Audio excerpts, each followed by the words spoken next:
Olá, vamos para mais uma aula de direito administrativo e agora nós vamos falar a respeito da improbidade administrativa. Para a gente entender o que é improbidade administrativa, nós precisamos entender o que é o conceito de probidade. Probidade pressupõe aquilo que é bom, que é virtuoso, que é honesto, que é ético. Então, essa palavra improbidade, quando falamos de improbidade, nós estamos falando daquilo que desvia de tudo isso, desvia de valores e desses valores, né, dessas ações e também um desvio de conduta de quem? Do administrador e até mesmo de particulares. Então, administrativamente, ser ímprobo, que palavra ruim de falar, né?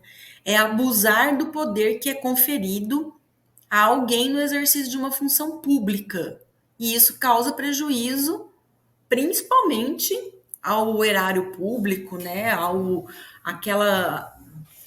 objetivo maior da administração pública, que é atingir o interesse público.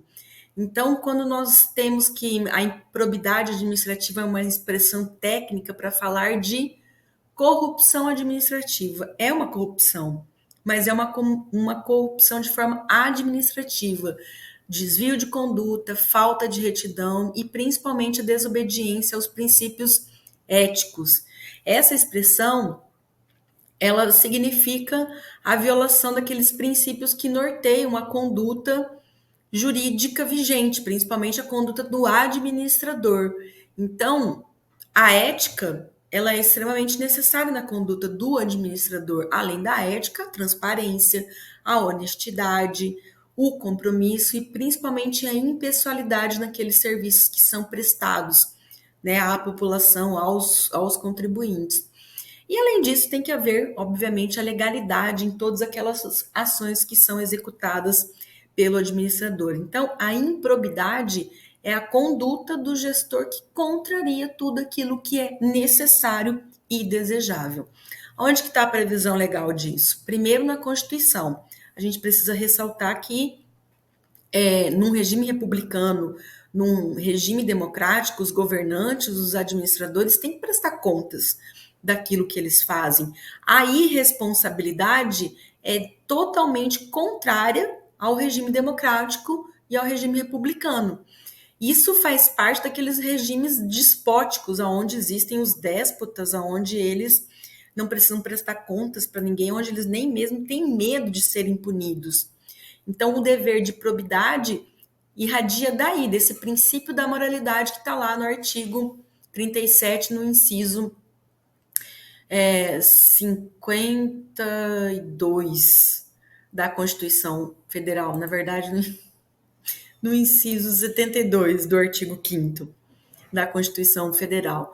Então, a Constituição Federal ela indicou que existem algumas sanções para determinadas ações, perda de função, a suspensão de direitos políticos e outras também. Em determinados casos, em casos mais extremos, está também a indisponibilidade dos bens desse administrador. Só que a Constituição Federal não esgotou todas essas perspectivas de repressão ou de punição da improbidade administrativa, mas ela preveu boa parte deles. No parágrafo 4º do artigo 37, fala que os atos de improbidade administrativa importarão a suspensão dos direitos políticos, a perda da função pública, a indisponibilidade dos bens e o ressarcimento ao erário. Então, a Constituição Federal mostra para a gente que houve essa elevação, né? Ela elevou a probidade em função pública a uma posição de direito subjetivo público. Então, a natureza é difusa, ou seja, o interesse é de todos, que haja essa investigação, que haja punição, que haja responsabilização. Interessa toda a coletividade. A própria Constituição Federal traz isso.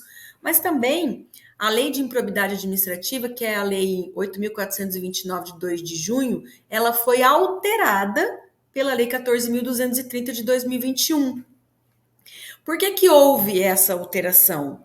Né, e com essa série de previsões, o que pode acontecer com quem comete atos de improbidade administrativa, justamente para assegurar a integridade do patrimônio público e social através de tudo aquilo que pode ser considerado um sistema de responsabilização por atos de improbidade administrativa. Mas você acha que a lei ficou mais rígida? Não, muito pelo contrário, ela ficou mais maleável. Nós vamos ver que tipo de conduta que pode ser punido, que não são todas as condutas. Bom, mas e quais são as condutas puníveis? Essa nova lei, ela vai trazer a indicação do ato de improbidade administrativa como uma atuação dolosa do agente público. Então, tudo aquilo que era punido por culpa já não é punido mais.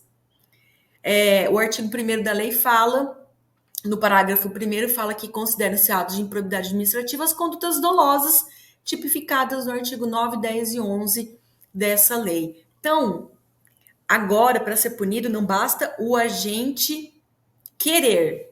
Ele tem que querer para produzir determinado ato. Então, não é mais por irresponsabilidade, né, por imprudência, por imperícia. O que é conduta culposa já não é mais punida.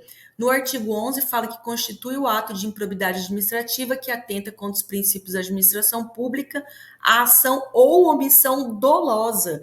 A intenção de não fazer ou a intenção de fazer, mas de forma dolosa.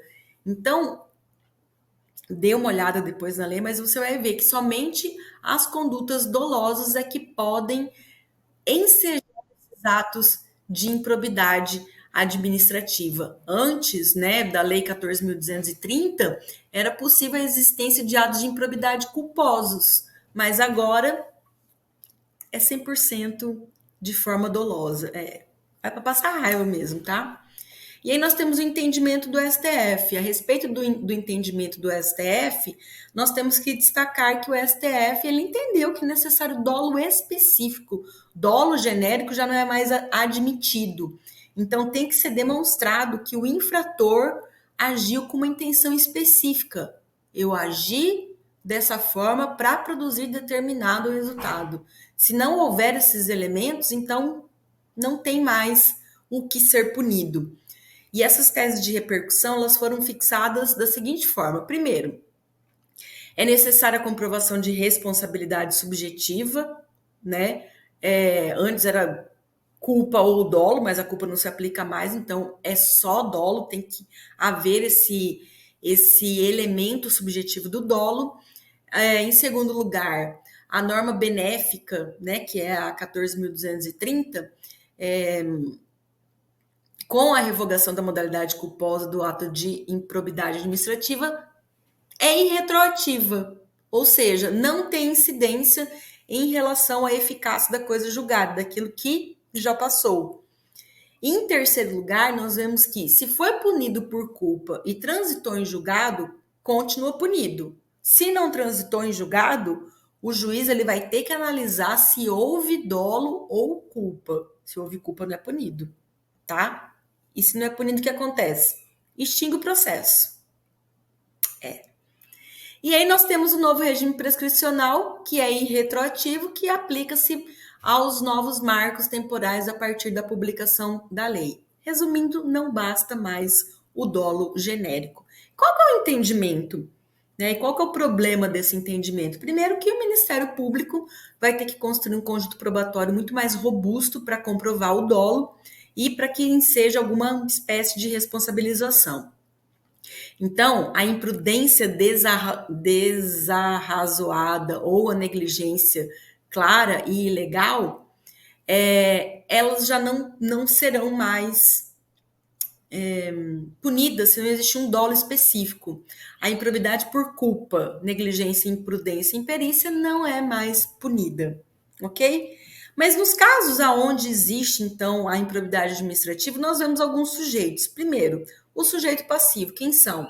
Administração pública, naquilo que se refere aos entes da administração pública, estão incluídos todos os órgãos da administração direta e todas as entidades da administração indireta, seja de direito público ou de direito privado. Bem amplo, pelo menos isso.